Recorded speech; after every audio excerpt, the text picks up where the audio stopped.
Das Thema lautet Erkenntnistheorie. Ich weiß nicht, ob jeder von Ihnen sich darunter etwas vorstellen kann. Also sich unter Personen wie Platon und Aristoteles etwas vorzustellen, ist etwas anderes als ein abstraktes Thema wie Erkenntnistheorie. Die Frage wird ja sein, und das ist ja immer grundsätzlich erstmal die wichtigste Frage für Ihre Neugier, warum soll ich das lernen, was ich jetzt hier geboten kriege? Und als wir gemeinsam darüber nachgedacht haben, welche Art von Veranstaltungen wir machen, war der grundlegende Gedanke, das soll etwas sein, was Sie in Ihrem Leben gebrauchen können, und zwar egal, welchen Beruf Sie später einmal ergreifen. Es soll Ihnen nämlich helfen, denken zu lernen, und es soll Ihnen helfen, Ihre Gewissheiten besser zu verstehen, als Sie sie bislang verstehen. Inhaltlich lautet die Frage, um die es jetzt in diesem Semester gehen wird: Wie wirklich ist die Wirklichkeit? Genauer bedeutet es, darüber nachzudenken, woher Sie eigentlich wissen, was Sie zu wissen glauben. Und das ist natürlich eine der spannendsten, ältesten und fundamentalsten Fragen der Philosophie überhaupt. Was meinen Teil der Veranstaltung anbelangt, ist er in 6 Teile gegliedert.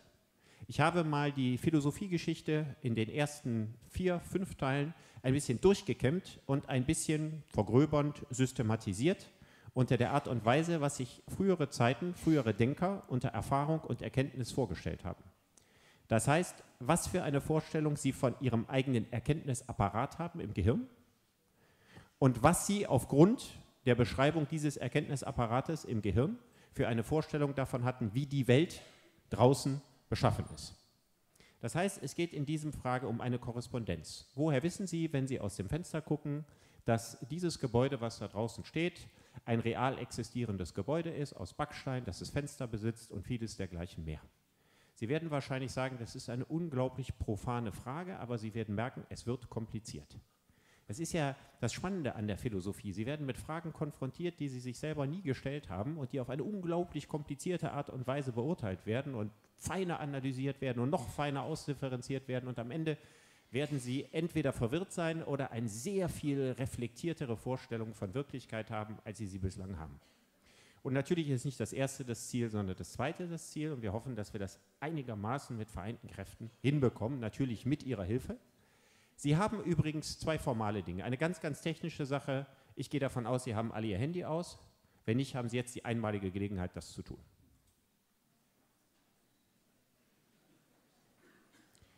Zweite Sache ist, Sie dürfen jederzeit fragen. Und machen Sie davon Gebrauch. Sie können sich jederzeit melden und, wenn ich Sie gerade nicht sehe, auch noch fuchteln oder irgendwas anderes machen oder schlimmstenfalls dazwischen rufen, falls ich irgendwie völlig in einer anderen Welt schweben sollte. Fragen Sie. Wenn ich irgendetwas sage, was Ihnen wirr, unverständlich und so weiter vorkommt, fragen Sie. Wenn es etwas ist, was Sie spontan auf einen Gedanken bringt, wo Sie meinen, der müsste jetzt an dieser Stelle erörtert werden, machen Sie davon Gebrauch. Seien Sie im Zweifelsfall auch meinungsfreudig. Das heißt natürlich nicht, unterbrechen Sie mich bitte nicht jede Minute, aber wenn etwas auf Ihrer Seele brennt, wenn Sie das Gefühl haben, das kann ja nicht sein oder das ist falsch dargestellt oder verstehe ich nicht, bitte melden Sie sich. Also so viel zur Verfahrensordnung. Ich sage das nicht jedes Mal. Sie haben immer die Handys aus und Sie fragen immer, wenn Sie etwas nicht verstehen. Ich habe versucht, zu rastern, zu systematisieren, und diese Rasterung und Systematisierung geht einmal quer durch die Philosophiegeschichte. Wir machen einen Parforce-Ritt durch die Philosophiegeschichte. Wir behandeln unglaublich viel auf ganz engem Raum.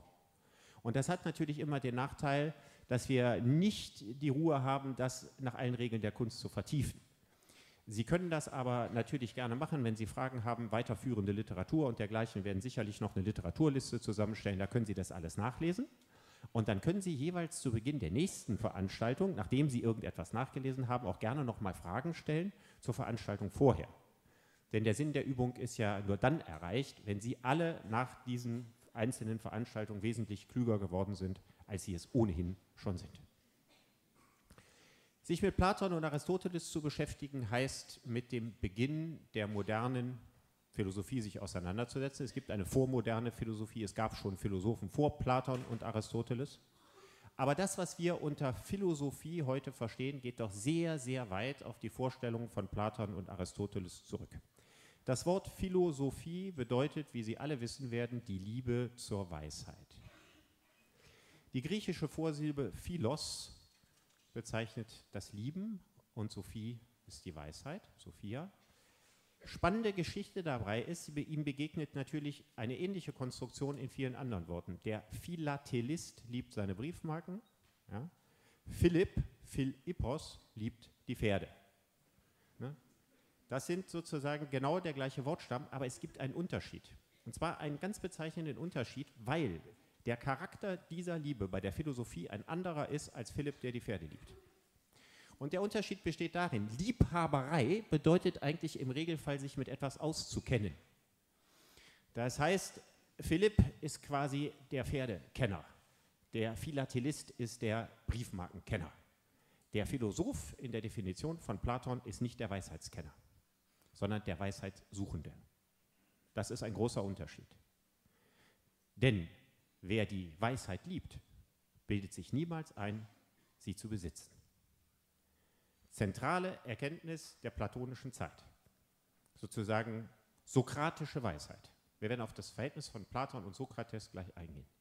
Ich erzähle Ihnen ein ganz klein bisschen über Platons Leben, damit Sie sich darunter was vorstellen können, ein bisschen über den Problemhorizont, bevor wir dann in eine etwas steilere Materie, dass wir systematisch versuchen, etwas zu begreifen, einsteigen. Für dem Drittel von Ihnen, die das alle schon wissen, bitte nehmen Sie das schnell mit verzeihender Geduld zur Kenntnis. Ich werde Ihnen 4 Daten anschreiben. Der eine oder andere wird das wissen. Ach, wieder den Mist mit der Kreide.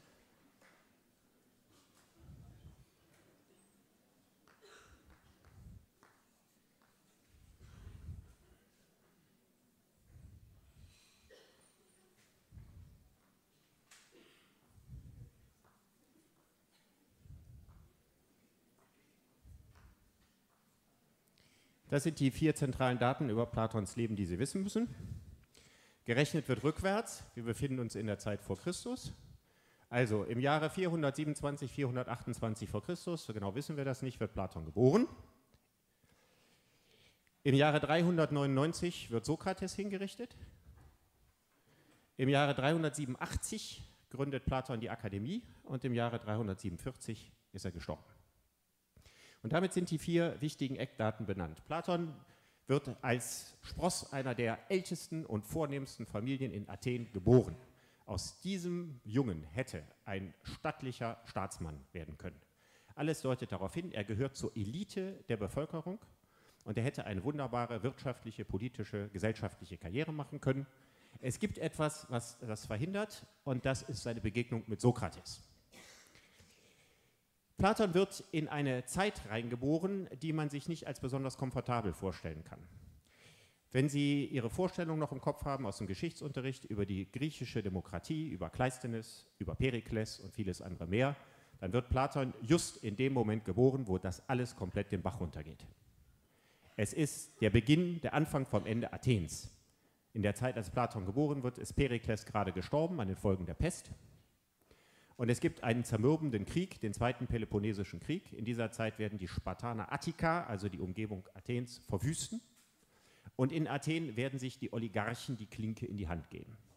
Offiziell ist die Staatsform eine Demokratie, in Wirklichkeit ist es eine Herrschaft von immer wieder neuen Oligarchen und Tyrannen. Politischer Mord ist an der Tagesordnung, die Straßen von Athen sind nicht sicher. Die Demokratie zerfällt, löst sich auf in Vetternwirtschaft, Korruption und dergleichen Machenschaften. Und in dieser Zeit findet sich auf dem Marktplatz von Athen ein Mann ein, den wahrscheinlich die Mehrheit der Bevölkerung für einen Penner hält. Ein dicklicher, feister Mann in einem Gewand, wahrscheinlich auch eher übel riechend, und der hält Reden. Er stellt das Wissen, das herrscht, und das politische System, das sich auf diesem Wissen beruht, in Frage. Und er schafft es, eine Zahl von jungen Leuten für sich zu begeistern. Dieser Mann ist Sokrates. Sokrates hat keine Schriften hinterlassen.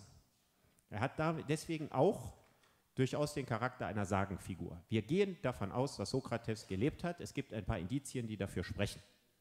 Was der ganz, ganz genau erzählt hat, wissen wir nicht. Der Sokrates, der in die Geschichte eingehen wird, ist ein literarischer Sokrates. Es ist jener Sokrates, den Platon in seinen Texten auftreten lässt.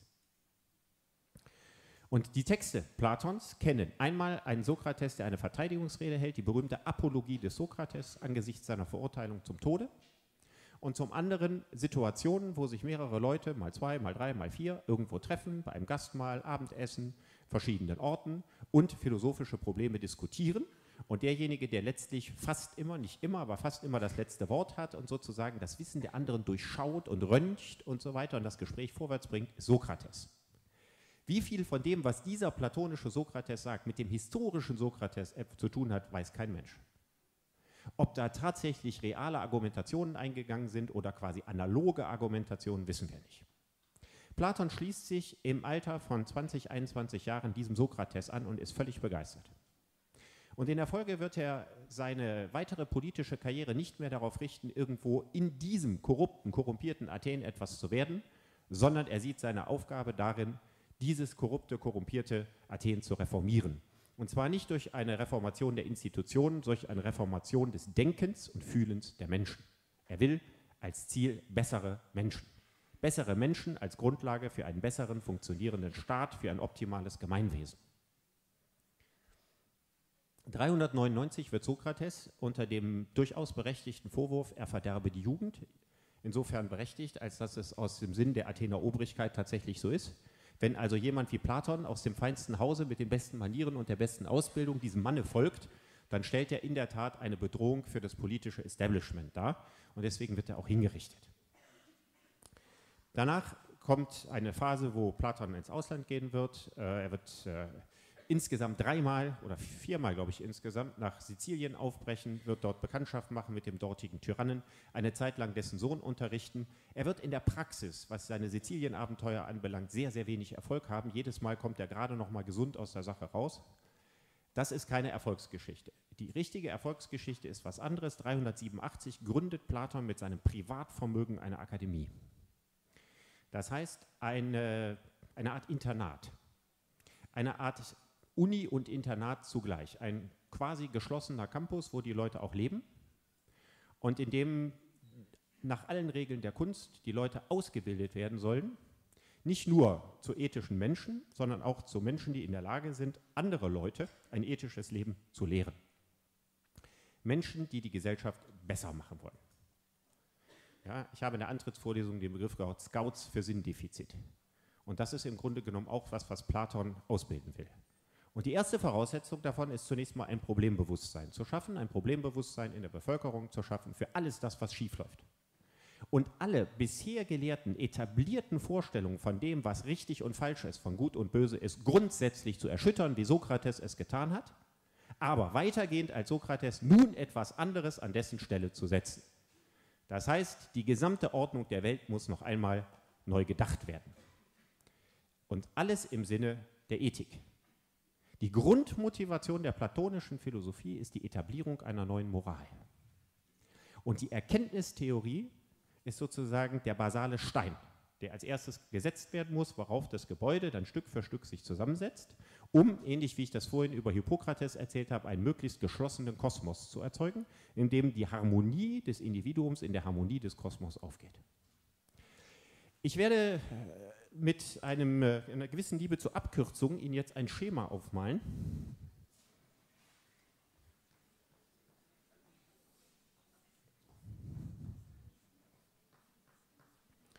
Das ist der erste Satz in diesem Schema und es werden in jeder weiteren Vorlesung wird ein weiterer hinzukommen. Das I steht für ich und das E steht für etwas. Man hätte auch Welt schreiben können, also dieser Satz heißt, ich erlebe etwas. Und Sie sehen, es gibt diese beiden kleinen E's. Und diese 2 E's sind das Charakteristische, zunächst mal für Platon und für Aristoteles bei großen Unterschieden zwischen den beiden. Weil das Schema ich erlebe etwas wird bei alledem, was wir später machen, wenn wir Descartes und Spinoza machen, wenn wir Locke und Hume machen, wenn wir Berkeley und Kant machen, immer das Gleiche sein. Es ist immer noch die Frage raus, wir gucken raus auf das Gebäude, Sie, das ist das Ich und das Gebäude ist das Etwas.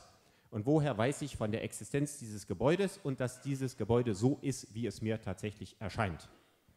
Das heißt, wie tackere ich meine Erfahrung und meine Erkenntnis zusammen? Das Bezeichnende für die griechische Philosophie ist, wenn Sie 2 E's hier stehen haben, dann bedeutet das, ich erlebe etwas und mein Erlebnis ist objektiv. Das heißt, dieses ist quasi ein Teil dieser Welt, Objektivität. Und das, was ich da erkenne, ist seinerseits ebenfalls objektiv. Eine solche Betrachtungsweise der Welt nennt man Ontologie.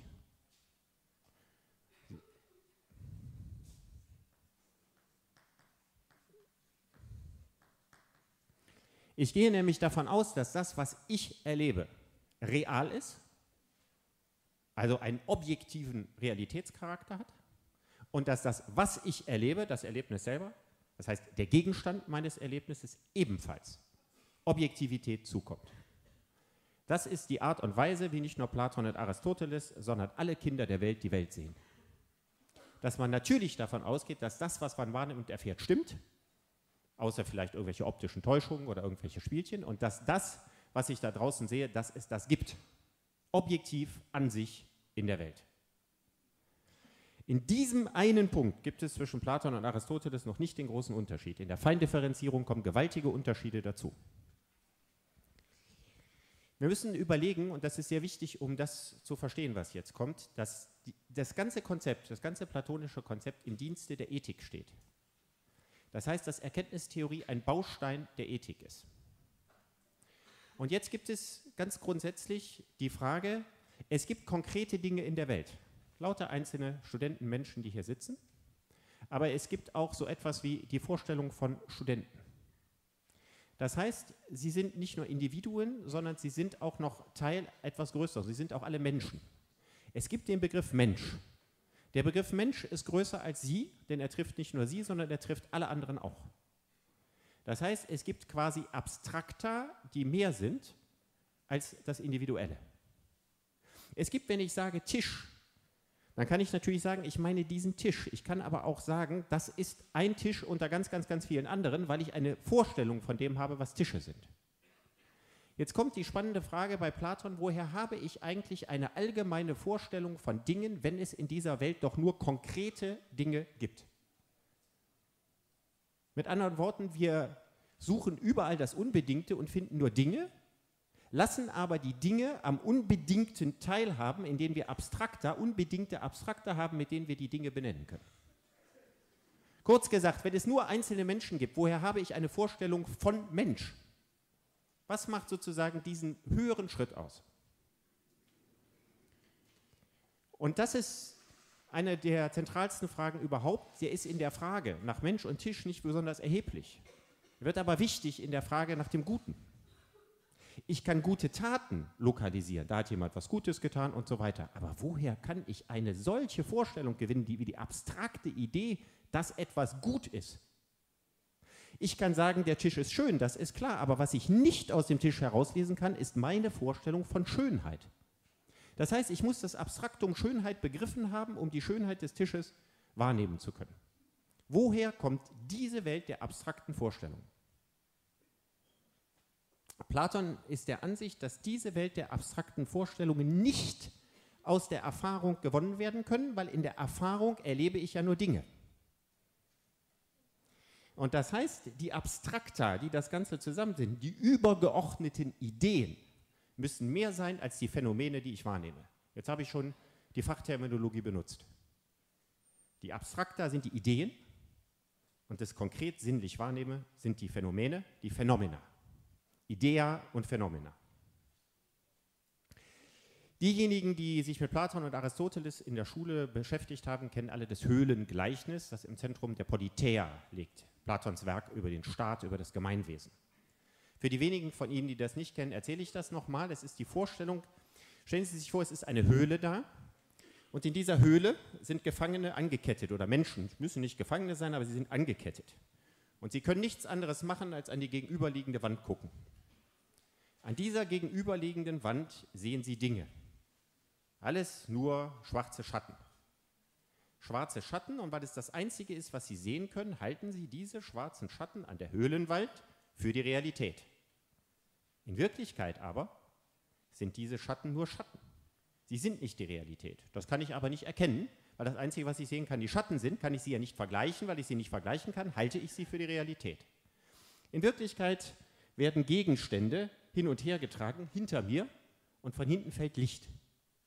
Ich kann aber nicht nach hinten gucken. Ich bin an der Höhlenwand, von darüber fällt das Licht und wirft die Schatten der realen Gegenstände an die Wand. Und die Vorstellung ist, so ist das mit dem Leben. Das, was Sie da sehen, ist der Schatten eines allgemeinen Gegenstandes. Es ist das Phänomena, aber es ist nicht die Idee. Sie haben eine Ahnung von der Idee, Sie haben eine Ahnung von dem, was Haus ist. Haus ist eine Idee. Was Sie da sehen, ist der Schatten einer Idee in einer ganz konkreten, vereinzelten Umsetzung. Das ist der Kernpunkt der platonischen Ideenlehre. Das heißt, Ihre Erfahrungswelt, die Welt der Phänomena, wird von Platon veruneigentlicht. Das ist in dieser Art des Gedankengangs, so würden wir es aus heutiger Sicht sagen, religiös. Es ist ein quasi theologisches Konzept. Es gibt von Platon relativ wenig konkrete Aussagen zur Theologie. Das heißt, Platon hat in einer sehr späten Schrift, die aber etwas umstritten ist, ob das tatsächlich auf Platon zurückgeht, etwas stärkere theologische Vorstellung ausgeprägt. Aber insgesamt gibt es sozusagen einen leeren, verwaisten theologischen Raum. Man könnte auch sagen, Platon ist ein tief religiöser Agnostiker. Das heißt, die Götter spielen in der Welt gar keine Rolle, aber die Veruneigentlichung der Erfahrung lässt eine Parallelwelt zu, von wo aus die Dinge, die ich sinnlich wahrnehme, überhaupt ihre Couleur erhalten.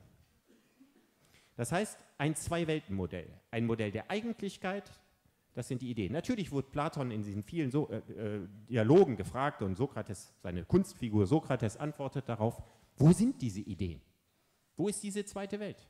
Es gibt die Formulierung, sie sind jenseits des Fixsternhimmels. Gemeint ist, sie sind außerhalb unserer Erfahrungswelt. Wir sind ihrer nur indirekt teilhaftig. Aber wir müssen diese Sphäre annehmen, denn wenn wir sie nicht annehmen, dann würden wir ja in einer Welt nur der konkreten Dinge leben. Wir würden in einer Welt leben, in der es abstrakter nicht geben könnte. Und diese Welt der Ideen ist ihrerseits auch geordnet. Und in dieser geordneten Welt gibt es eine obere Idee und von dieser oberen Idee geht alles aus und das ist die Idee des Guten. Die oberste aller Ideen ist die Idee des Guten. Und in der späteren Schrift ist das Gute zugleich das eine, das, was das Ganze zusammenhält. Platon hat das mal in Form des Liniengleichnisses in der Politeia geschildert. Das heißt, wir haben oben das eine, das zugleich das Gute ist. Dann haben wir hier die Welt der Erfahrung.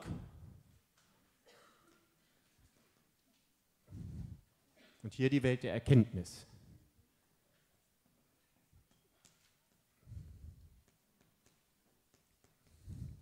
Die Welt der Erfahrung besteht aus dem sinnlich Wahrnehmbaren.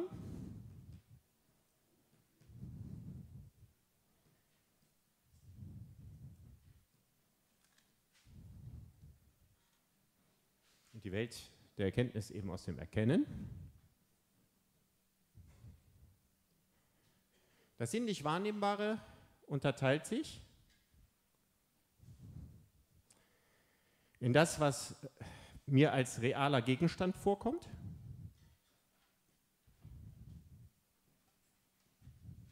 Zum Beispiel, dass diese Kreide hier schlecht schreibt. Und auf der anderen Seite in die Täuschungen. Und Spiegel. Zum Beispiel, wenn ich mich in der Wasseroberfläche spiegele, dann habe ich das Gefühl, da ist eine zweite Person. Das ist ein Bereich des sinnlich Wahrnehmbaren, von dem ich gleichzeitig weiß, es ist nicht real. Und diese Welt, die Welt des Erkennens,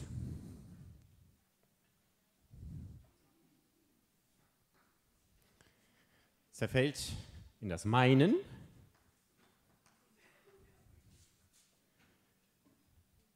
die Doxa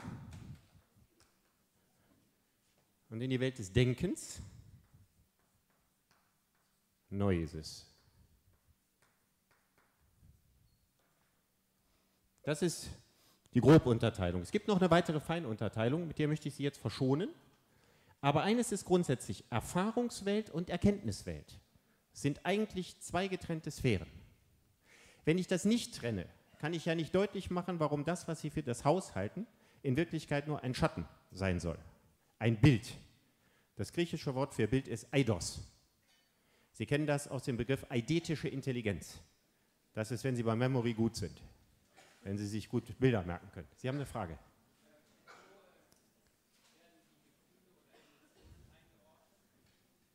Die Gefühle und Emotionen spielen in diesem erkenntnistheoretischen Bild deswegen keine große Rolle, weil den Gefühlen in diesem Kontext ein sehr geringer Stellenwert eingeräumt wird. Sie sind natürlich ein Teil nicht der Erkenntnis, sondern ein Teil der Erfahrungswelt. Sie sind aber innerhalb der Erfahrungswelt sozusagen für die Frage nach dem Erkennen nicht primär relevant.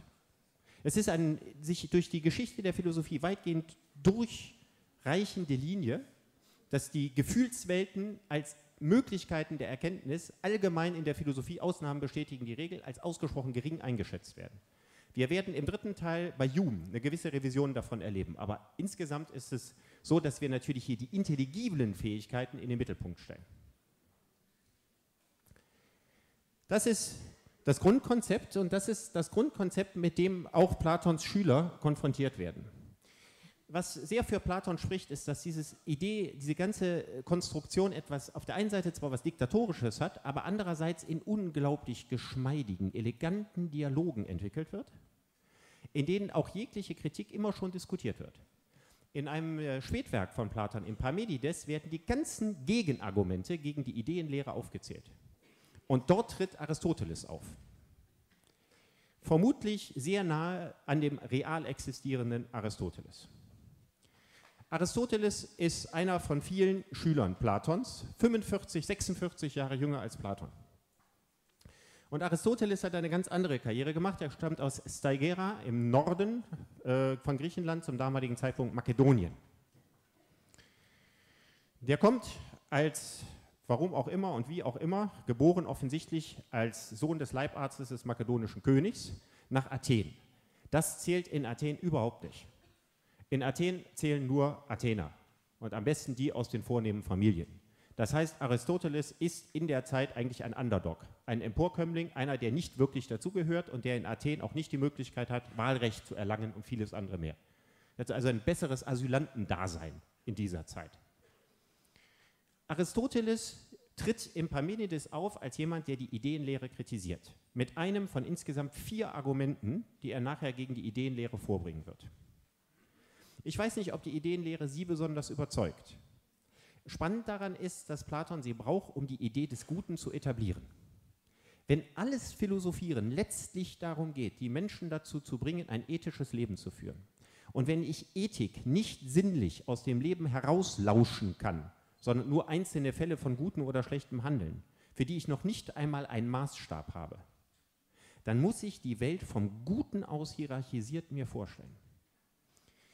Ich denke immer, dass die tiefere Bedeutung der Erkenntnislehre, der Ideenlehre letztlich darin besteht, die Ethik abzusichern. Weil sie natürlich ansonsten die Frage aufwirft, braucht man das? Muss man überhaupt ein Zwei-Welten-Modell annehmen? Ich glaube, in dem Moment, wo ich Ihnen erzählt habe, dass dieses Haus da drüben möglicherweise nur der Schatten der Idee eines Hauses ist, kommt Ihnen das merkwürdig vor. Das entspricht vermutlich nicht mehr Ihrem heutigen Vorstellung von Realität. Andererseits kann man ja sagen, dass diese grundsätzliche Unterscheidung zwischen den Abstrakta auf der einen Seite, zwischen den Ideen, den allgemeinen Vorstellungen von etwas auf der einen Seite und den ganz konkreten Dingen auf der anderen Seite ein spannendes Problem ist, auf das Platon diesen Lösungsvorschlag macht. Jetzt gibt es ein ganz, ganz perfides Argument, das Aristoteles im Parmenides, geschrieben von Platon, ja, aufgeschrieben sozusagen, wiedergegeben, vermutlich nicht allzu sehr erfunden, gegen die Ideenlehre einbringt. Und das ist folgendes Argument, das Argument des dritten Menschen. Ich erkläre es erst am Tisch und dann am Menschen. Es ist die Vorstellung, okay, dieser konkrete einzelne Tisch hat Teil an der Idee des Tischseins insofern, als dass er einer unter vielen denkbaren möglichen Tischen sind, die alle an der Idee des Tischseins partizipieren. Dann kann ich doch unterstellen, dass dieser Tisch und die Idee des Tischseins nicht identisch ist. Denn er ist ja nur Fall von. Und er ist nicht mal Reinform davon, sondern er ist nur sozusagen Abklatsch, er ist nur Eidos. Oder, weil er künstlich hergestellt ist, Mimesis, Nachahmung von der Idee des Tischseins. Wenn das so ist, dass Tischsein und dieser Tisch nicht übereinstimmen, dann muss dieser Tisch eine Qualität haben, die noch etwas anderes ist als Tisch sein. Das heißt, ich brauche eine weitere Einflussquelle. Um von der Idee abzuweichen, muss ich ja einen weiteren Einfluss haben. Das gleiche Argument wird dann nochmal genauer entwickelt an Form des Menschen. Wenn ich als einzelner Mensch Teil der Idee Mensch bin, irgendwie ein wie auch immer gearteter Abklatsch der Idee Mensch, dann muss ich in meiner individuellen Verschiedenheit von der Idee Mensch diese individuelle Verschiedenheit doch irgendwo herbekommen haben. Also von einem dritten Menschen quasi. Ich, die Idee des Menschen und der dritte Mensch. Das ist Aristoteles Argumentation vom dritten Menschen. Wenn A und B nicht identisch sind, dann muss B Anteil an C haben, ja, also eine weitere Einflussquelle besitzen, woher der Unterschied sich überhaupt erst definiert. Das ist der scharfe, logische, wache Verstand des Aristoteles, der sagt, so einfach können wir uns das nicht machen. Er bringt aber noch ein paar andere Argumente. Stellt zum Beispiel die ketzerische Frage, von was gibt es eigentlich alles Ideen? Ja, gibt es eine Idee von Code? Und das ist natürlich etwas, was in einem idealtypisch gedachten System, eine Idee von Schmutz, von Dreck, gibt es eine Idee von Missgunst. All diese negativen Dinge in der Welt, kann es davon Ideen geben? Die Ideenlehre hat etwas sehr sphärisch Positives. Und natürlich wird dieser Gedanke verneint. Aber wenn es von diesen Dingen keine Ideen gibt, wo kommen die her? Das zweite wichtige Argument gegen die Ideenlehre. Das dritte ist, nur Kraft der Ideen kann ich wissenschaftliche Beweisführungen machen, weil ich am Ende ja Ergebnisse haben muss, die so weit wie möglich mit diesen Ideen übereinstimmen. Jetzt gibt es aber in der Wissenschaft auch Irrtümer und es gibt auch Verneinungen.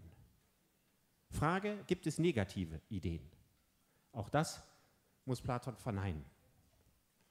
Und mit all dem kriegt die Ideenlehre schon etwas Merkwürdiges. Auch die Frage, wie viele Ideen gibt es eigentlich, ist eine sehr schwer zu beantwortende Frage. Die ganze Ideenlehre erscheint relativ brüchig und sie wird von Aristoteles geerdet. Aristoteles knüpft direkt an die Ideenlehre an, aber er hat ein Problem mit dem Zwei-Welten-Modell. Es gibt ein Bild, was das hervorragend klar macht. Sie kennen vermutlich alle das berühmte Bild, die Schule von Athen von Raphael, wo die ganzen griechischen antiken Philosophen drauf sind und in der Mitte stehen Platon und Aristoteles. Und Platon macht so, er zeigt nach oben. Von oben kommen die Ideen. Und Aristoteles steht daneben und macht so. Ja, also was kommt unten? Immer den Ball flach halten. Ja? Kein Zwei-Welten-Modell, sondern Erklärung der Erfahrung von unten, nicht Erklärung von oben. Es wird sehr häufig gesagt, Aristoteles habe die platonische Ideenlehre aus dem Himmel geholt und auf der Erde angesiedelt und da ist auch was dran. Er hat sie aber nicht grundsätzlich verworfen. Die grundsätzliche Frage hat Aristoteles ganz genauso interessiert wie Platon, nämlich die Frage, was ist der Unterschied zwischen Tischsein und einem Einzeltisch? Und er hat die Ideenlehre in gewisser Art und Weise übernommen, aber das Zwei-Welten-Modell durchgestrichen.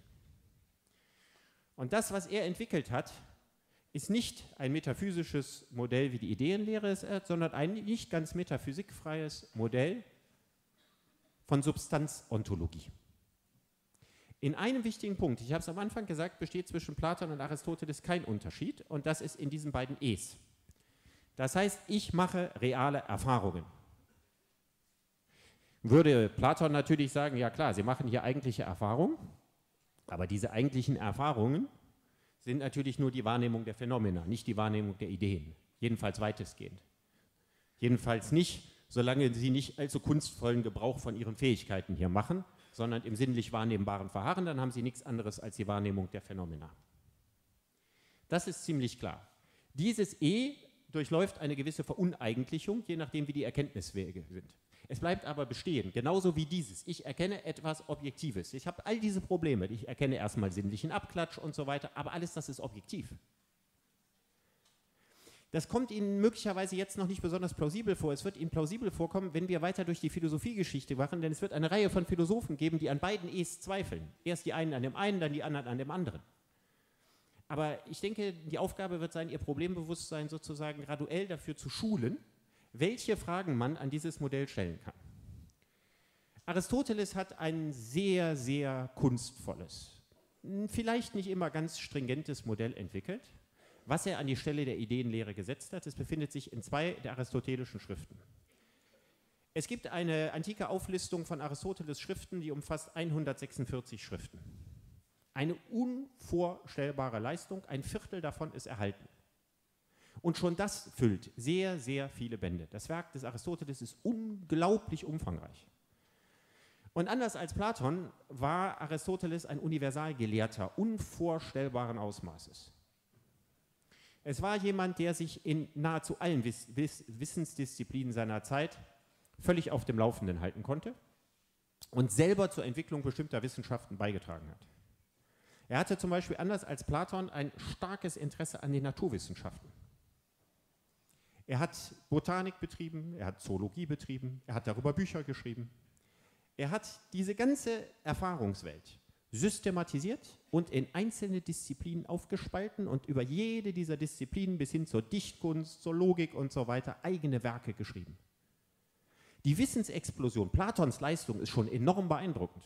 Um wie viel beeindruckender ist die Leistung des Aristoteles, all dieses Wissen nochmal geordnet zu haben und jenseits der Ideenlehre den Versuch zu machen, ein alternatives Modell zu machen, das keine 2 Welten braucht, sondern mit einer Welt auskommt. Und damit wieder zurück zum Erbe der Ideenlehre. Wie kriege ich das Verhältnis zwischen Tischsein an sich und diesem einzelnen Tisch, wie kriege ich das halbwegs geordnet? Und jetzt haben wir Aristoteles auf der einen Seite als Zoologen. Das ist der Begründer der Zoologie im Grunde genommen und er ist der Begründer der systematischen Naturforschung. Und auf der anderen Seite hat viel feiner als Platon Aristoteles ein sehr feines Gespür für die Logik und die Grammatik. Und jetzt werden auf eine sehr kunstvolle Art und Weise 2 völlig verschiedene Herangehensweisen an die Realität miteinander verknüpft. Nämlich einmal ein zoologisches Modell des Erkennens und zum anderen ein Sprachmodell des Erkennens. Und da ich ja vorhin gesagt habe, Schule von Athen, wir gehen hier von ganz unten aus, kommt also als erstes die Frage, was ist die kleinste Erkenntniseinheit, über die ich verbindlich etwas sagen kann? Und die kleinste Erkenntniseinheit ist die Art, ein zoologischer Begriff. Jedes Individuum ist eine einzelne eigene Art. Es geht jetzt nicht darum, um die Tatsache, dass sie Menschen sind. Das ist ja nicht ihre Art, jedenfalls jetzt anders gedacht als nach der Linnéischen Klassifikation. Das ist die Gattung in der Sprache von Aristoteles. Es ist die Art. Jeder von ihnen ist ein einzelnes Individuum. Und alle unsere Erkenntnis muss sich an diesem einzelnen Individuum beweisen. Auf dieser Ebene, auf der allerersten, primordialen, allem anderen vorgeordneten Erkenntnisebene fange ich beim einzelnen Individuum an. Das ist deutlich anders als bei Platon. Jetzt weiß ich, okay, ich fange mal mit Ihnen als Art an, was sind Sie? Dann würde man als erstes sagen, Sie sind ein Mensch. Da kann man sofort wieder sagen, ne, Sie haben doch die Idee des Menschseins im Kopf. Das teilen Sie mit vielen anderen. Und Aristoteles muss jetzt eine sehr kunstvolle Figur machen, die man mühsam aus seinen beiden Schriften, die hier in Frage kommen, die Kategorien, ist die eine Schrift, die Metaphysik ist die andere Schrift, herauslesen muss. Die Tatsache, dass Sie sind als Mensch, so wie Sie sind, verleiht Ihnen diese Substanz, Mensch zu sein. Die Tatsache, dass andere Leute auch Menschen sind, gibt Ihnen das Prädikat, Menschen zu sein. Das heißt, es gibt einen Vorrang des Einzelfalles vor der Gattung in der Art und Weise der Erkenntnis. Das ist nicht ganz einfach auf den ersten Blick zu verstehen. Das heißt, Sie sind substanziell ein Mensch. Etwas, was nur Ihnen gehört. Und die Tatsache, dass andere das machen, heißt, ich kann auch andere Menschen mit der Eigenschaft Mensch attributieren, ohne jeden Zweifel. Ich prädiziere sie als Mensch. Sie sehen an dieser Unterscheidung, ich wechsle jetzt quasi von der naturhistorischen Ebene der Beschreibung in eine Sprachebene der Beschreibung. Ich denke mir sozusagen, versuche die Logik zu begreifen, wie ich mit der Sprache in der Lage bin, klare und verbindliche Aussagen zu machen über ihre substanziellen Eigenschaften. Jetzt haben Sie zum Beispiel gerade eine dunkle Jacke an. Das charakterisiert Sie nicht substanziell, das charakterisiert Sie akzidentell. Das ist eine Nebensächlichkeit, die Ihnen darüber hinaus zukommt. Mit dem Begriff Substanz und Akzidenz werden jetzt Artbeschreibungen vorgenommen, aber auf grammatische Art und Weise. Das ist ein sehr, sehr hochkomplexes Modell, was in den Kategorien und in der Metaphysik auch nicht 100% identisch ist. Aber alles hat eine Funktion. Es möchte das Positive an der Ideenlehre, dass ich auf der einen Seite es mit Individuen zu tun habe und andere mit übergeordneten Begrifflichkeiten, möchte dieses System erden, möchte es weiter aufrechterhalten, möchte es zur Grundlage aller weiteren Erkenntnisvermögen machen, möchte in der Lage sein, Quantitätsbestimmungen und vieles andere zu tun, ohne dabei eben anzunehmen, dass ihre Erfahrungen, so wie sie die machen, uneigentliche Erfahrungen sind. Die Veruneigentlichung der Phänomena findet bei Aristoteles ein Ende. Der Grundgedanke, dass wir es mit einer Welt der konkreten Phänomene zu tun haben und der Abstrakta, bleibt erhalten. Dieses System ist deswegen eine Ontologie, weil es an einem nicht zweifelt, dass es eine wirkliche Wirklichkeit gibt. Es gibt bei Platon eine wirkliche Wirklichkeit, die sie nur mühsam durch philosophische Reflexion erkennen können. Und die Aufgabe der Philosophen ist, den Menschen, die nur auf sinnlich Wahrnehmbares vertrauen, das Stück für Stück das Denken beizubringen. Damit diese in der Lage sind zu erkennen, dass ihre Erfahrungswelt nur der Abklatsch von Ideen ist. Und natürlich vieles andere mehr, was ich hier jetzt schlabbern werde, weil wir über die Ethik nicht reden. Aber es gibt eine wirkliche Wirklichkeit. Die wirkliche Wirklichkeit ist die Welt der Ideen. Die existiert. Punkt. Bei Aristoteles gibt es auch eine wirkliche Wirklichkeit. Sie ist in dieser Erfahrungswelt selber enthalten.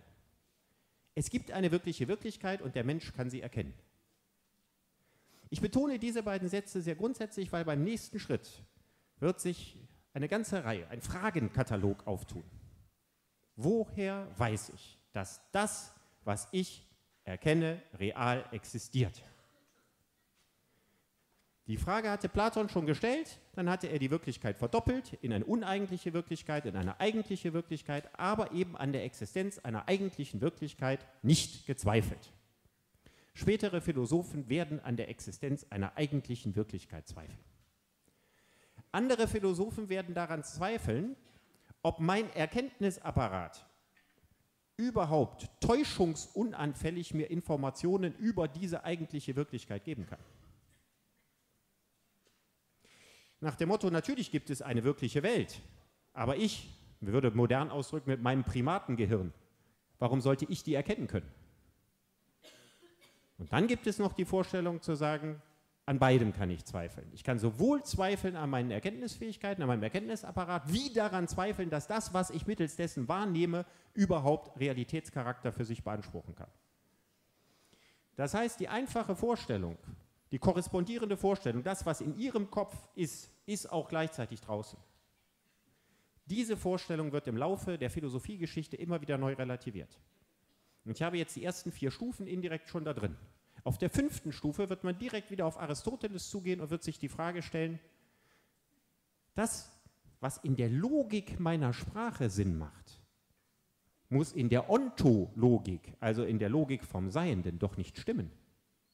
Nur weil eine sprachliche Konstruktion evident und überzeugend ist, springe ich damit doch noch nicht von der Welt der Sprache in die Welt der an sich gegebenen Gegenstände. Das wird dann auf der 5. Stufe eine Revolution der Philosophie sein. Es ist der Beginn der neuzeitlichen Sprachphilosophie. Sprachphilosophie wird bei Aristoteles sehr weit gedacht. Erstaunlich weit gedacht, auch im Vergleich zu dem, was erstmal danach kommt. Viel, viel weiter gedacht als bei Platon. Die Tatsache, dass meine Erfahrung der Welt weitgehend sprachliche Erfahrung ist, wird von Aristoteles erfasst. Aber noch nicht der grundsätzliche Zweifel daran, dass das, was in meiner Sprache logisch ist, in der Welt noch lange nicht logisch sein muss. Das heißt, es wird um die Frage gehen der Korrespondenz. Korrespondiert der Welt meiner Erfahrung und Erkenntnis eine gleichgeartete, objektive Realität? An dieser Frage werden, und das ist das, wo wir zum nächsten Mal hinkommen, wird sich Descartes entzünden. Wir machen dann einen riesigen Sprung aus der Zeit 400 und so weiter vor Christus, jagen wir quasi eine riesen Zeitreise, überspringen die mittelalterliche Philosophie und landen dann Anfang des 16. Jahrhunderts beim Discours de la Méthode, wo es um die Frage geht, woher kann ich verbindlich wissen, was ich weiß? Eine Frage, die von da an nicht mehr einfach ontologisch beantwortet werden kann. Es gibt in der Philosophiegeschichte nachher noch Varianten von Ontologien. Aber es wird eine radikale Wende geben, eine kopernikanische Wende der Philosophie, Indem bei Platon und Aristoteles liegt letztendlich das Hauptaugenmerk der Frage hier drauf. Wie wirklich ist die Wirklichkeit? Im Laufe der Philosophiegeschichte wird sie sich immer stärker auf diese Frage finden, woher will ich wissen, wie wirklich die Wirklichkeit ist? Und wir werden es dann mit der Differenzierung zu tun haben zwischen Erfahrung und Erkenntnis. Die alte platonische Gleichung aus dem Liniengleichnis. Die alte Vorstellung, wer sichert mir verbindliche Erkenntnis? Ist es die Welt der Erfahrung oder ist es die Welt der Erkenntnis? Und wie unabhängig kann diese Welt der Erkenntnis eigentlich von dieser Erkenntnis operieren? Ebenfalls zentrale Frage bereits bei Descartes, wird dann bei der dritten Vorlesung das große Thema, wenn wir mit den englischen Empiristen uns beschäftigen, die sich eben schließlich zu der Erkenntnis kommen würden, kann es überhaupt irgendeine Erkenntnis geben, die letztendlich nicht auf direkt sinnlich wahrgenommene bzw. Ableitungen von sinnlich wahrgenommenen beziehen. Es wird darum gehen, eine Frage zu stellen, nämlich die Frage nach dem Erkenntnisapparat des Menschen. Die Frage nach dem Erkenntnisapparat des Menschen überlagert im Laufe der Philosophiegeschichte die Frage nach der Verfasstheit der Welt. Obwohl die Philosophie erkenntnistheoretisch mit der Frage nach der Verfasstheit der Welt beginnt. Und jetzt bin ich gespannt auf Ihre Fragen. Ja. Soll ich nochmal grundsätzlich wiederholen? Ja. Wieso haben Sie vorhin die Entstehung der des Menschen als Idee, als religiösen Vorgang bestimmt? Religiös insofern, als dass ich eine zweite Sphäre annehme, von wo aus die Welt Wirklichkeit und Wert erhält. Die Vorstellung, es gibt eine von der Erfahrung des Menschen unabhängige Sphäre, die den Wirklichkeitscharakter und die Werthaltigkeit meiner Erfahrung und meines Lebens garantiert, ist eigentlich eine Grunddefinition des Religiösen. Eines Religiösen, für das ich natürlich völlig unterschiedliche Gottesvorstellungen heranziehen kann. Aber das Zwei-Welten-Modell ist eigentlich das Kernmodell aller Theologie. Es besagt, es gibt jenseits der menschlichen Erkenntnis eine der menschlichen Erkenntnis nicht zugängliche Sphäre, die jedenfalls nicht direkt, sondern nur mittelbar zugängliche Sphäre, die aber gleichwohl einen solchen Einfluss auf mein Leben hat, dass die beiden wichtigsten Ansprüche meines Lebens, der Anspruch nach Wahrheit und der Anspruch nach dem Guten, von dieser Ebene aus verbürgt wird. Denn Platon wird dann im Grunde genommen über den Umweg Thomas von Aquin und so weiter eine wichtige Grundlage werden, da kann er natürlich nichts für, aber das könnte man wunderbar aus ihm machen, für die christliche Theologie. Ich meine, das ist doch kein Widerspruch. Sie können doch die Ideenlehre wunderbar christlich umformatieren, indem Sie sagen, hier, das eine und das Gute, das ist Gott. Und damit sind die Probleme doch sozusagen weitgehend gelöst. Und Gott ist eben auch eine ontologische Größe. Gott ist keine Größe in meinem Bewusstsein. Es ist sozusagen kein Teil meines Erkenntnisapparates, sondern es ist die elementare Definition von Gott, mehr zu sein als ein Bewusstseinsinhalt meines Erkenntnisapparates, sondern etwas, dem ein bleibender Wert außerhalb meiner Erfahrungssphäre zukommt.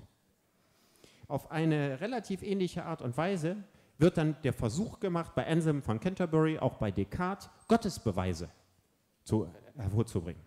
Bei Anselm von Canterbury gibt es den Gottesbeweis, der darin besteht, ich bin in der Lage, letztlich platonisch argumentiert, mir eine Vorstellung, eine Idee von einem grenzenlos vollkommenen Wesen zu machen. In meiner Erfahrungswirklichkeit gibt es keine Vollkommenheit. Gibt es nicht. Wo immer Sie hingucken, es gibt nichts Absolutes, unsteigerbar Vollkommenes. Und trotzdem sind Sie in der Lage, sich die Vorstellung zu machen, dass es Vollkommenheit gibt, dass es etwas Unvorstellbares, Großes, Vollkommenes gibt. Klar, ich weiß, dass es Tische gibt, weil ich Tische sehen und anfassen kann. Aber Vollkommenheit kann ich nicht sehen und nicht anfassen. Also Inbegriff einer hehren platonischen Idee. Woher habe ich die Vorstellung von Dingen, die ich aus meiner Erfahrungswirklichkeit nicht gewinnen kann? Da gibt es nur eine Möglichkeit, sie muss von Gott kommen. Und deswegen wird bei Anselm von Canterbury argumentiert, Wenn ich mir die Vorstellung von etwas schlechthin Vollkommenem machen kann, was ich aber erfahrungsmäßig gar nicht gewonnen haben kann, dann ist dies der Beweis dafür. Die Tatsache, dass ich mir die Vorstellung machen kann, ist ein Beweis für ihre Existenz. Ich springe also von einer Vorstellung, die ich mir hier mache und die ich da nicht gewonnen haben kann, in die Existenz, dass sie dort bestehen muss. Ja. Es gibt auch den blöden Satz, es gibt nichts Gutes, außer man tut es. Und da hänge ich das dran. Das eine, das Gute, ist für meine Begriffe unmöglich. Es gibt nichts Gutes ohne Bezug auf einen realen Gegenstand. Da sagen Sie etwas sehr Weises, weil das hat Aristoteles Platon auch entgegengehalten. Die Idee des Gutseins ist relativ wertlos, wenn sie sich nicht in konkreten Taten bzw. real existierenden Manifestationen des Guten vollzieht. Das heißt sozusagen, die hierarchische Vorstellung eines allem anderen gegenübergeordneten Guten hat eine praktisch sehr problematische Folge. Ich muss nämlich jetzt in der realen Wirklichkeit, und viele platonische Dialoge handeln genau von dem Thema, es gibt ja lauter verschiedene widerstreitende Dinge, die gut sind. Die Tapferkeit ist gut, die Loyalität ist gut. Die Wahrheitsliebe ist gut. Was ist, wenn mich jemand zwingt, meinen Freund zu verraten? Einerseits bin ich meinem Freund gegenüber loyal, andererseits würde die Wahrheitsliebe mich dazu verpflichten, ihm gegenüber dem Gericht auszuliefern, weil ich sage tatsächlich, er hat etwas gemacht. Das heißt, im realen Leben habe ich es innerhalb des Guten ständig mit einem Konflikt zu tun. Und Platon verbraucht sehr, sehr viel Energie dafür, eine Hierarchie der Tugenden, des Guten aufzustellen. Und dieses System wird auch bei Aristoteles sehr situativ modifiziert. Diese Vorstellung, es gebe ein von Natur vorgegebenes, quasi aus der Ideenlehre deduziertes, hierarchisches System des Guten. Also dieser grundsätzlich autoritär, ich würde sagen religiöse Gedanke, der wird ebenfalls bei Aristoteles geerdet. Und deswegen ist die Vorstellung von einem erfüllten Leben, die im Zentrum der griechischen Philosophie steht, Eudaimonia ist der entscheidende Begriff, das erfüllte Leben, häufig mit Glück übersetzt, mit erfülltem Leben sicher besser wiedergegeben. Dieser Gedanke der Eudaimonia besteht natürlich dahin, weil Platon in Harmonie mit den Ideen, in Kenntnis in Harmonie mit den Ideen zu leben. Dieses System wird ebenfalls bei Aristoteles weitgehend verweltlicht.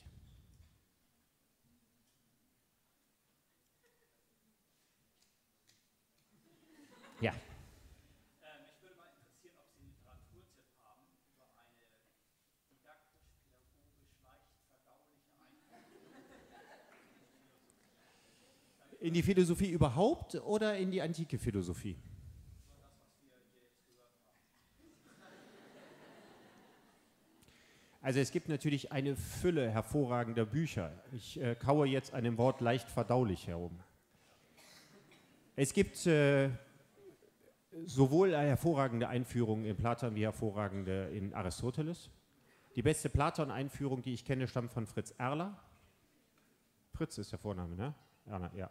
Und die beste Aristoteles-Einführung von Ottfried Höffe, bedeutender deutscher Philosoph. Allerdings sind beide nicht unbedingt ganz, ganz leichte Kost. Also ich würde gerade sagen, das Aristoteles-Buch von Ottfried Höffe ist zwar ein Einführungsbuch, aber es ist ein Einführungsbuch für Menschen, die ja schon ein paar Semester Philosophie studiert haben. Das würde ich auf jeden Fall sagen. Übrigens, die Wikipedia-Darstellung zu Aristoteles ist für einen Mülleimer. Also wer auch immer das geschrieben hat, wenn Sie versuchen, über Wikipedia die Kategorien oder die Metaphysik zu begreifen, dann müssen Sie ein Hochschulstudium hinter sich haben. Sie müssen vielleicht schon vorgehabt haben, über Aristoteles zu promovieren. Das ist das Merkwürdige bei Wikipedia. Wir haben auf der einen Seite völlig naive Texte und auf der anderen Seite hochspezialisierte. Mein Lieblingsthema ist immer in der analytischen Philosophie, gucken Sie mal auf die Qualia-Seite. Falls Sie noch nicht wissen, was das ist in der analytischen Philosophie das Problem von sinnlichen Eigenschaften, die Sie subjektiv empfinden. Zum Beispiel, das Essen schmeckt mir. Eine subjektive Kategorie, großes Problem in der analytischen Philosophie, die Qualia-Debatte, 22 Seiten bei Wikipedia, von denen Sie nichts verstehen, wenn Sie keine Ahnung von analytischer Philosophie haben. Und deswegen sind die auch beide als Einführung, Platon-Seite ist besser als die Aristoteles-Seite, nur eingeschränkt geeignet. Es gibt von Ursula Wolf ein schönes Buch, das heißt Die Frage nach dem Guten. Das ist eine sehr schöne Einführung in die ethische Dimension des Ganzen. Da wird also das, was ich vorhin sagte, die Hierarchisierung der Tugenden bei Platon in Gegenüberstellung zu dem flexibleren, modaleren System bei Aristoteles sehr schön erläutert. Aber ansonsten würde ich die Frage gerne an Herrn Jamme weitergeben. Der kann Ihnen sicher die besseren Literaturhinweise geben. Und vielleicht werden wir mit vereinten Kräften auch ein kleines Verzeichnis anlegen fürs nächste Mal, wo Sie sich im Zweifelsfall schon vorher vorbereiten können, damit es nicht Ihnen geht wie Ihnen, dass Sie doch die Verwirrung, das war ja das, was ich verhindern wollte, dominanter ist als die neu gewonnene Orientierung. Aber ich kann das auch noch mal im Kurz-Schnelldurchlauf sozusagen noch mal zusammenfassen. Also, ich will jetzt nicht auf die Daten noch mal eingehen, die haben Sie alle im Kopf. Ich will darauf eingehen, also zentrales Modell der platonischen Erkenntnistheorie ist erstens, ich kann die Welt, wie sie ist, objektiv erkennen. Aber ich kann es nicht mit meinen Sinnen, weil das, was ich in meiner sinnlichen Erfahrungswelt wahrnehme, nur der Abklatsch von Ideen ist. Das heißt, es bedarf des Denkens und der philosophischen Aufklärung, um zu jenem Erkenntnisstand zu kommen, dass ich erkenne, dass die Phänomena, die sinnlichen Erscheinungen, nur die Abbilder sind der Ideen jenseits des Fixsternhimmels. Um auf diese Art und Weise zu erklären, warum die Welt des Individuellen, was ich wahrnehme, etwas anderes ist als die Abstrakta, die ich mir davon machen kann. Sie haben eine Frage. Gut. Zum Mitschreiben. Ich hatte einen Professor an der Uni in Germanistik, der sprach so langsam, dass sie jedes Wort mitschreiben konnten. Und der diktierte dann klein a, Shakespeare hat das Sollen versittlicht. Klein b, aber ich werde, ohne das zu ironisieren, ganz langsam, klein a, Grundgedanke der platonischen Erkenntnistheorie ist, dass die Welt des sinnlich Wahrnehmbaren, also ihre Erfahrungswelt, ihnen insofern nur unzuverlässige Informationen gibt, als dass diese Welt nur das Abbild, in Klammern Eidos, Klammer zu, einer eigentlicheren Welt ist, nämlich der Welt der Ideen, in Klammern Idea, Klammer zu.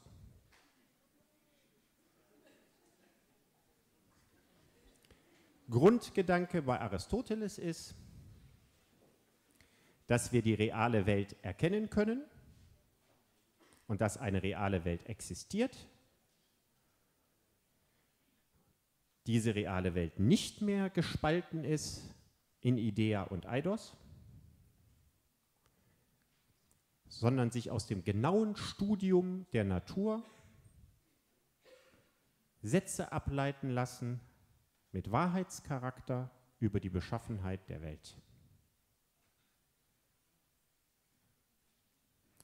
Grundsätzliche Frage an beide Philosophien, die beide Ontologien sind, Seinslehren.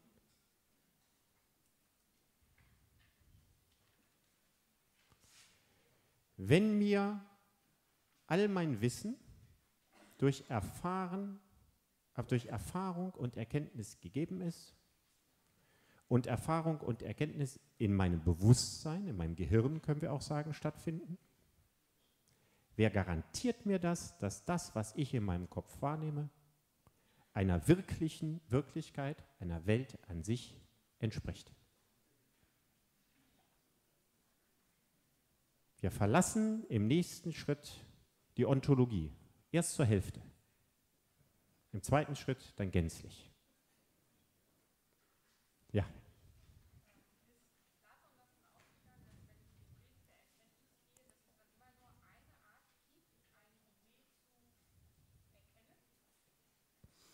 Letztlich schon. Also letztlich ist es ein relativ autoritäres System.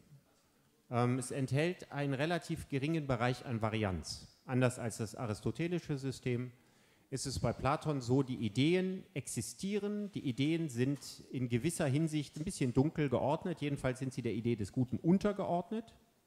Und es bedarf eines sehr, sehr langen Trainings, einer Denkschulung mit Hilfe von Philosophen, um Stück für Stück seine Erfahrungswelt und seinen Erkenntnisapparat so zu entwickeln, dass ich in der Lage bin, über die veruneigentlichte Welt hinaus in eine eigentlichere Welt zu schauen. Sozusagen das Wesen der Dinge zu ergründen durch Überwindung sinnlicher Erfahrungen im Denken.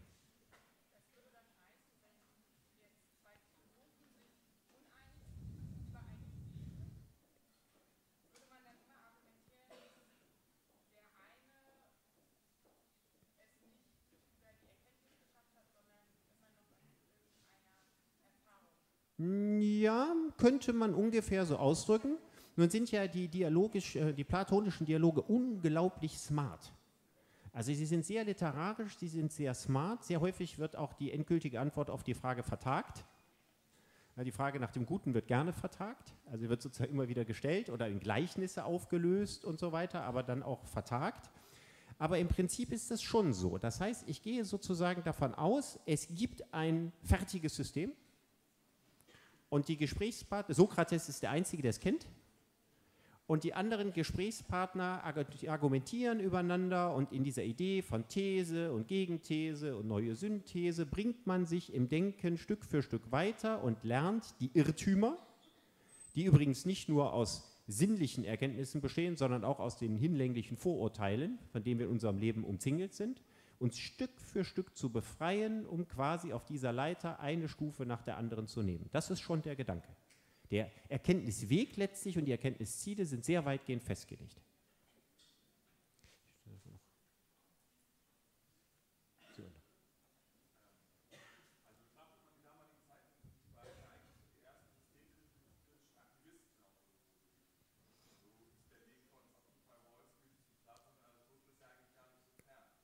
Ja, das ist natürlich eine spannende Frage. Also Platon war natürlich ein politischer Mensch, der allerdings das politische Tagesgeschäft weitgehend verachtete. Weil er ja der Überzeugung war, dass das ganze politische System so korrumpiert ist, dass man bei jedem Einzelnen anfangen muss und sozusagen nochmal komplett neu durchgecheckt werden müsse, um sich von all dem Ballast und Vorurteilen der Gesellschaft, in der man sich befindet, zu befreien. Das heißt, wir müssen uns von zwei Dingen befreien. Von unserer kindlich naiven Haltung zur Welt, so begreifen wir nichts, uns auf Erfahrungen verlassen, und von all den Vorurteilen, von denen wir umzingelt sind, von den Konventionen, von den Wertehierarchien, wie sie gegenwärtig in der Gesellschaft bestehen. Von all dem müssen wir uns befreien, wir müssen Tabula rasa machen, wir müssen neu anfangen.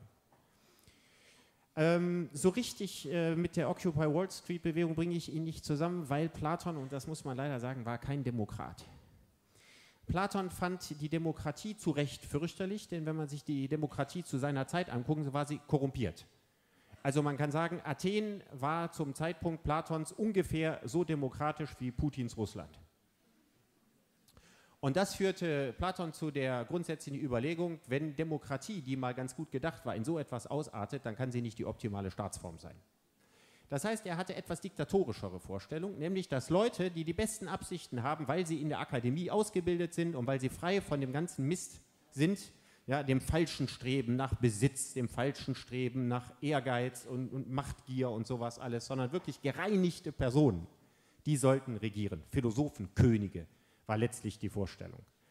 Also ein richtiger Demokrat war er nicht, und auch bei Aristoteles bin ich mir nicht sicher, ob das ganze System wirklich auf eine Demokratie hinausläuft, zumal wir bedenken müssen, dass in der griechischen Antike die Demokratie ja nicht bedeutete, dass jeder wählen durfte, sondern nur diejenigen, die die Staatsbürgerschaft in den jeweiligen Stadtstaaten hatten, das waren weitaus nicht alle und schon gar keine Frauen.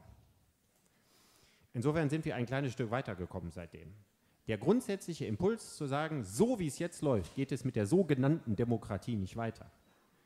Auf dieser Ebene würde ich sagen, gibt es zur Occupy Wall Street Bewegung eine Verbindung. Was die Lösungsvorschläge anbelangt, sollten wir nicht wieder bei Platon ansetzen. Ja. Können Sie ein paar Protagonisten oder Personen des öffentlichen Lebens nennen, die eher aristotelischen Denken verhaftet sind oder umgekehrt eher platonischen? Also ich denke, das platonische Denken hat seine letzten Bastionen in heutiger Zeit in der Kirche gefunden.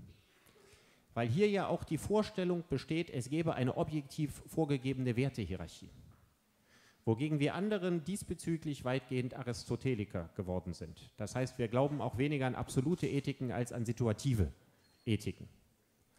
Insofern würde ich sagen, wenn man sich die heutige Gesellschaft anguckt, müsste Aristoteles ein wenig zufriedener sein als Platon. Aber ich bin mit solchen Aussagen sehr, sehr vorsichtig. Ja.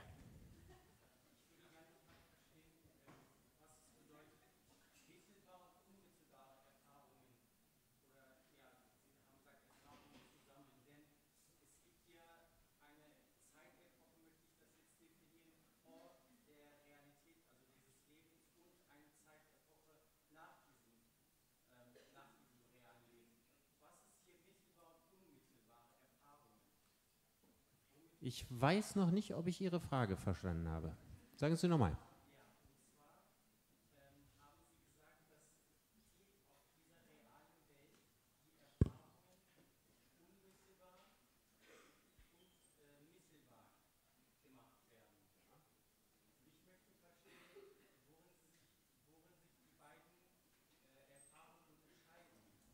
Gut, wir haben Erfahrungen, unmittelbare Erfahrungen in der sinnlichen Wahrnehmung. Also, dass ich hier jetzt sehe und ungefähr Ihr Alter einschätzen kann, dass ich sehe, Sie haben ein schwarzes Hemd an mit Schulterklappen und so weiter. Das alles ist sozusagen unmittelbare Erfahrung. Mittelbare Erfahrung ist, wenn ich mit Hilfe des Denkens versuchen muss, zu Erkenntnissen zu gelangen, die ich auf reine Wahrnehmung der sinnlichen Phänomene nicht kommen kann. Zum Beispiel, dass ich mir eine gewisse Vorstellung von dem mache, was Sie möglicherweise studieren oder über diesen Weg weitergehen. Das sind ja Sachen, die nicht in der Sphäre meiner sinnlichen Unmittelbarkeit liegen, sondern indem ich also im Grunde genommen von dort aus, nicht, da kann ich Ihr schwarzes Hemd wahrnehmen, in diese Phase rübergehen muss und mir zu diesem Zeitpunkt irgendeine Mischung aus meinem und Denken benutze, um mir eine Vorstellung davon zu machen. Aber die sogenannten höheren Geisteskräfte der Vernunft, die ich dann einsetzen muss. Hier es gibt im Denken bei Noesis, bei Platon nochmal eine Unterscheidung zwischen Verstand und Vernunft. Also Vernunft sind dann wirklich die letztendlich höheren, abstrakten und so weiter Einsichten, zu denen ich gelangen kann. Eine Fähigkeit, die unausgesetzt trainiert werden muss, damit ich mich sozusagen wie eine Brücke, die vom festen Ufer sich wegwölbt, nach hinten komme. Und in der platonischen Vorstellung gibt es auf der anderen Seite ein anderes Ufer und das ist die zweite Daseinssphäre der Ideen. Ja. Es gab doch mal die Vorstellung, dass nicht das Licht ins Auge fällt, sondern dass man mit dem Augenlicht quasi auf die Dinge schaut. Fällt das in diese Zeit oder war das früher? Nochmal genau? Es gab doch mal die Vorstellung, dass der Mensch quasi die Dinge, nicht dass das Licht reflektiert wird, ins Auge fällt und man die Dinge so quasi fixiert macht, sondern dass man direkt aus sich heraus auf die Dinge schaut. Ja, das ist jetzt sozusagen, was Sie beschreiben, ist der Übergang von der Ontologie der alten Griechen zur moderneren neuzeitlichen Subjektphilosophie. Also im Grunde genommen eine Erfahrung, wo wir bei Descartes, wo wir das nächste Mal anfangen werden, ansetzen. Wie bitte? Naja, also Platon und Aristoteles stehen auf eine sehr unterschiedliche Art und Weise eben für ein ontologisches Modell und eben die Gemeinsamkeit bei beiden besteht darin, es gibt eine reale Welt. Das ist schon mal die erste Aussagesatz. Die Wahrnehmung betreffend, also es gibt diese sinnlichen Erscheinungen, die sind real gegeben und mein Auge wird von ihnen affiziert. Ich weiß nicht sozusagen, auf welche Differenzierung Sie jetzt noch wollen. Ja?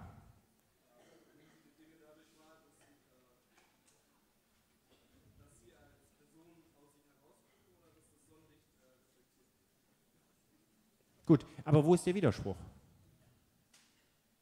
Also wenn ich aus mir heraus gucke, es ist eine grundsätzliche Unterscheidung, ob ich bei der Betrachtung der Welt bei meinem Erkenntnisapparat ansetze oder an der Beschaffenheit der Welt. Und insgesamt ist die altgriechische Philosophie noch weitgehend, nicht ausschließlich von der Vorstellung beherrscht, es gibt eine objektive Welt, wie erkenne ich sie und was erkenne ich an sie und nehme ich sie real wahr. Aber es gibt keinen Zweifel daran, dass das, was Sie sehen, auch tatsächlich das Sonnenlicht ist. Diesen Zweifel gibt es nicht, der kommt zum späteren Zeitpunkt. So, machen wir noch eine letzte Frage? Ja.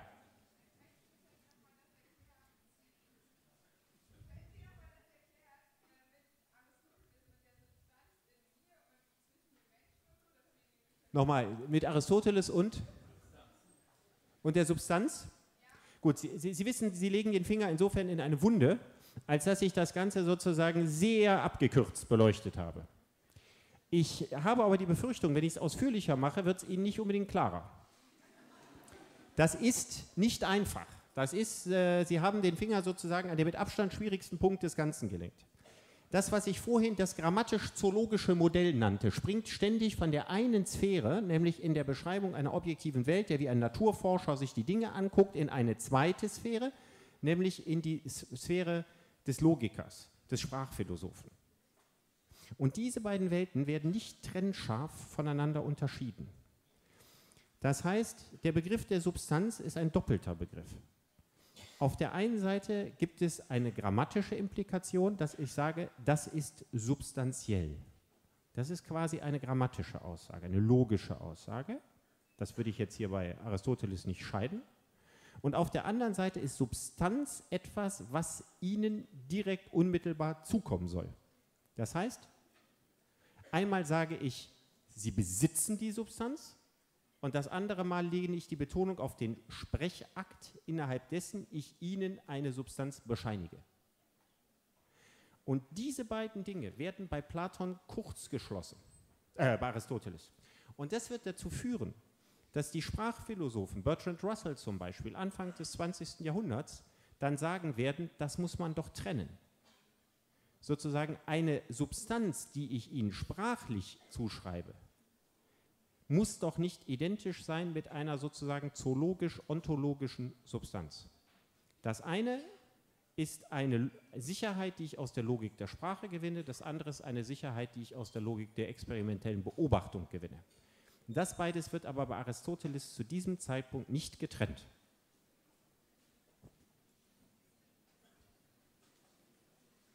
Gut, sind wir rum? Ja, gut. Dann danke ich Ihnen dafür, dass Sie gekommen sind und freue mich, Sie beim nächsten Mal wiederzusehen.